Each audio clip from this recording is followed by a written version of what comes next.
Right now, we're in a rare affordability window in Edmonton real estate. Prices have softened slightly and inventory remains higher than usual, but that won't last. This midsummer moment is like the calm between two market shifts. And if you're a buyer, this is your chance to move smart before competition climbs again in the fall. In this video, we're digging into 3 fast action strategies that give you calm control in a shifting market. If you're buying a home right now, whether it's your first or your forever home, this will give you the clarity and the edge you need to make a move that feels right and makes the numbers make sense. Hey, what's going on, everybody? I am Tristan, an Edmonton-based realtor, and my job is simple: to help you make smart, grounded decisions in real estate without second-guessing every move or getting swept up in the hype. Whether it's choosing the right time to buy, crafting an offer that protects you, or knowing when to walk away,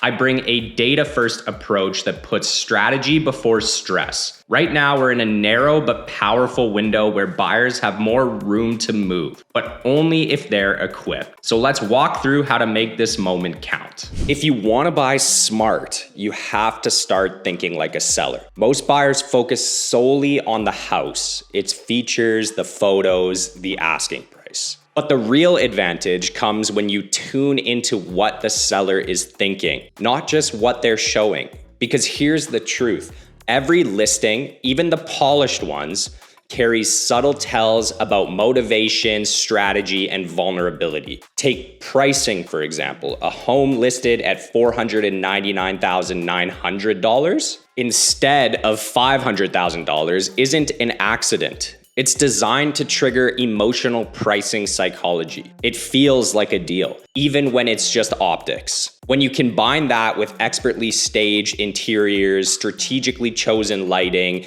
and photos designed to elicit "this is the one" reactions, it becomes easy for buyers to get swept up emotionally, when in reality, the numbers might not support it. But if you look closer, there are signals. Homes that have sat on the market for more than 28 days are likely approaching a key inflection point. Either a price reduction, a relist, or a seller who's becoming more emotionally open to negotiation. When you see a property like that, especially one that's been professionally staged and marketed well, it means something isn't clicking with the other buyers. That disconnect is your opportunity. Now layer in the real data. In July, the average days on market for detached home was 31 days. Condos averaged 46 days. Townhomes were also at 31 days. These timelines tell us that the pace of the market is easing just enough to shift leverage. Sellers who expected quick sales in the spring are now adjusting their expectations. And for some, the cost of waiting has started to feel heavier than the cost of negotiating. And that's where you make your move. Not randomly, but with timing and intention. Watch for homes that are nearing or just past that 3 to 4 week window. And if you notice a property with no price changes and minimal activity, don't assume it's stale.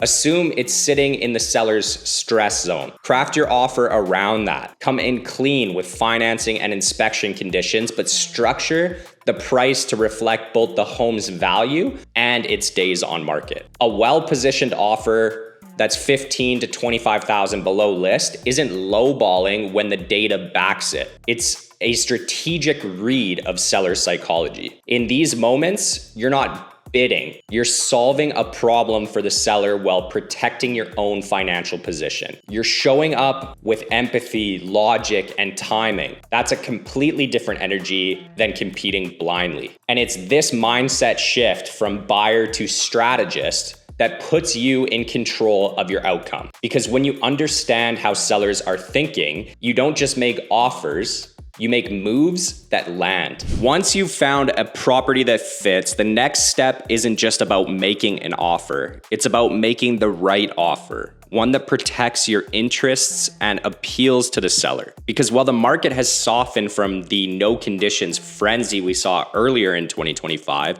it hasn't disappeared into a full buyer's market.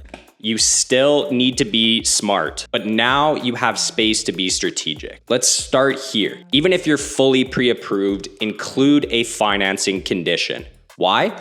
Because pre-approval is just the first pass. Final mortgage approval still has to clear underwriting, and small changes like a new credit inquiry or a flagged income document or a rate shift can derail a deal. A financing condition gives you breathing room to verify everything after your offer is accepted. It's not about being uncertain, it's about being covered. Think of it as your financial seatbelt. Next, bring back the home inspection. During the peak of buyer competition, inspections were often waived just to stay competitive, but that's not necessary. Sellers aren't viewing it as a red flag anymore, and honestly, it shouldn't even be optional. Whether it's an aging roof, old plumbing, or something that's hidden in the attic insulation, the inspection is your insurance policy against costly surprises. It gives you either peace of mind or negotiating power, and either way, you win. Then there's the part that buyers often overlook: flexible possession dates. For many sellers, timing matters just as much as price. If they're upsizing, downsizing, or relocating, being able to align their move out with their next move in can relieve huge stress. And that's valuable. Sometimes offering to close in 90 days instead of 30 is more compelling than bumping your price by $5,000. Flexibility creates leverage. Here's the advanced move. Before submitting your offer, have your agent make a preemptive call to the listing agent to ask a simple question. What does the seller actually need? That conversation can reveal far more than you would expect. If the seller's stressed about coordinating timelines, boom, offer a longer possession. If they're sitting on an offer that they're unsure about, your clean structure might tip the scale in your favor. It's a professional courtesy, but it's also a strategy. You're gathering intel while positioning yourself as a cooperative, respectful buyer.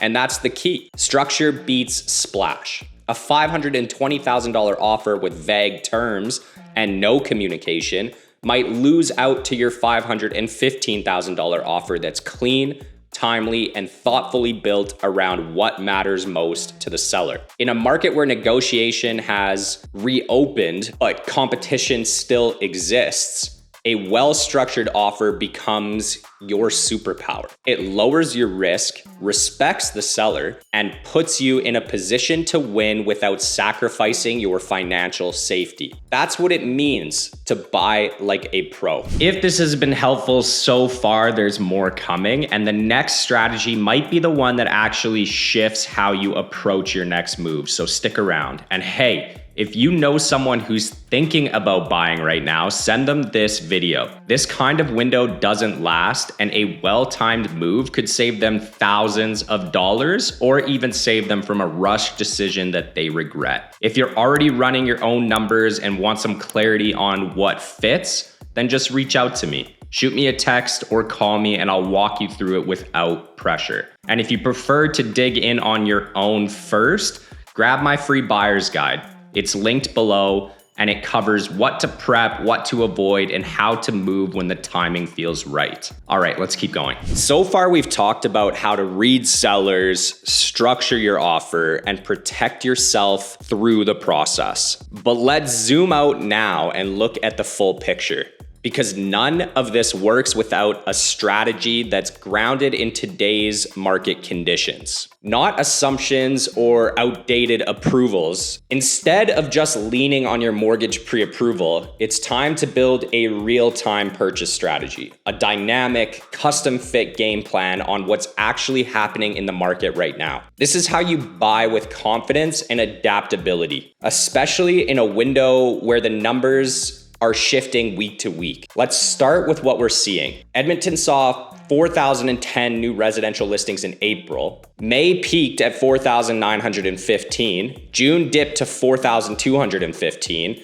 And in July, it creeped back up to 4,387. So inventory is still elevated compared to early spring, but we've clearly passed the peak. That gives you more choice as supply starts to climb, but in the fall, it might be a different story. On pricing, things have remained stable. The average sale price dropped slightly from $464,955 in June to $463,078 in July, which represents a minor 0.4% decrease in price. On paper, not huge, but in practice, it's exactly the kind of signal that tells us the market is resting, not racing. That pause is your opportunity, but to capitalize on it, you need more than a number from the bank. You need a strategy. That means recalculating not just what you can afford, but what makes sense right now. Go beyond pre-approval ceilings and instead build a purchase plan that includes today's interest rates, recent days on market data and your target area, upcoming rate announcements, and the likely timing of your move. Ask yourself, what would still feel like a smart, comfortable decision if life changed 6 months from now? Would your plan hold up if rates ticked up a quarter point or if your preferred neighborhood suddenly got more competitive? Would you still be confident if you needed to sell again in 2 years? This is how the savviest buyers operate. They don't treat the market like a static list of prices. They treat it like a living system, and they build a strategy that adapts with it. Let's say you're looking at a $545,000 listing that's been sitting for 29 days. Instead of assuming it's overpriced, ask whether it makes sense to negotiate down to $525,000 and invest $5,000 in some cosmetic updates. That might be the better move than holding out for a $499,000 listing that sparks a 4-offer war and disappears in 2 days. Opportunity isn't always obvious. It's usually quiet and sitting in plain sight. This approach also means keeping your financing updated in real time. Talk to your broker regularly. Ask them for a side-by-side comparison of fixed versus variable options, rate lock timings, and affordability scenarios at different price points. Don't just ask, what can you buy? Ask how that number changes if rates shift or if you want to close in 90 days instead of 30. At this point in the market, the buyers who are winning aren't just the ones who jumped the second they got pre-approved. They're the ones who showed up prepared to adapt, negotiate, and to move with logic over emotion. So forget the static spreadsheet, build a strategy that evolves with the market, and make decisions that feel right not just today, but 3, 6, 12 months from now. That's how you stay in control of your outcome. If this felt different than the usual real estate advice, then that's the goal. Buying should always feel calm and strategic, not rushed or reactive. And right now, mid to late summer offers that rare opportunity. Inventory is still decent, prices are stable, and the seller flexibility is higher than it'll likely be in the fall. But that window's already starting to narrow. Fall typically brings less inventory, which means fewer choices and more competition. If you want to make a move this year, now's the time to get clear and prepared. If you want to walk through your options, then reach out, text me, or book a quick call. I'm happy to talk it through. And if you're still in the planning stage, grab my free buyer's guide below. It's got everything you need to prep smart and feel ready when the right home shows up. If this helped you feel more confident, hit like and subscribe, and send this video to someone who's thinking about buying. That small nudge might be exactly what they need.